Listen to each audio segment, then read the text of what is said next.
राधे राधे। जय श्री मुन्नारायण।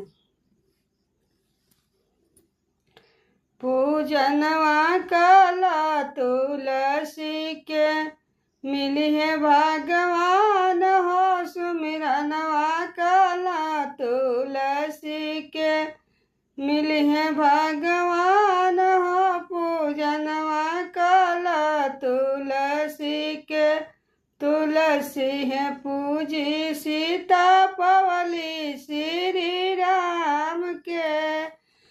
तुलसी है पूजी सीता पवली श्री राम के। उनहु के मिल गईले, उनहु के मिल गईले अवध के राज हो। पूजनवा काला तुलसी के मिलिए भगवान हो। सुमिरनवा काला तुलसी के मिलिए श्री राम हो। पूजनवा काला तुलसी के तुलसी है पूजी गौरा मिलले महाकाल जी को। तुलसी पूजे गौरा मिले महाकाल जी।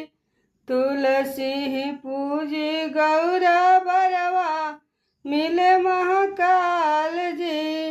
उनहु के मिल गईले, उनहु के मिल गईले कैलाशवा के राज हो। पूजनवा काला तुलसी के मिली है भगवान हो। पूजनवा काला तुलसी के मिली है भगवान हो। सुमिरनवा काला तुलसी के तुलसी पूजी रुक्मिणी पवाली कन्हैया के।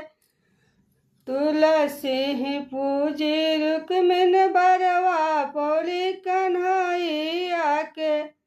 उनहु के मिल गईले, उनहु के मिल गईले गोकुल के राज हो। सुमिरनवा काला तुलसी के मिलिए भगवान हो। सुमिरनवा काला तुलसी के तुलसी पूजी राधा पवली कन्हैया के। तुलसी पूजी राधा पवाली कन्हैया के।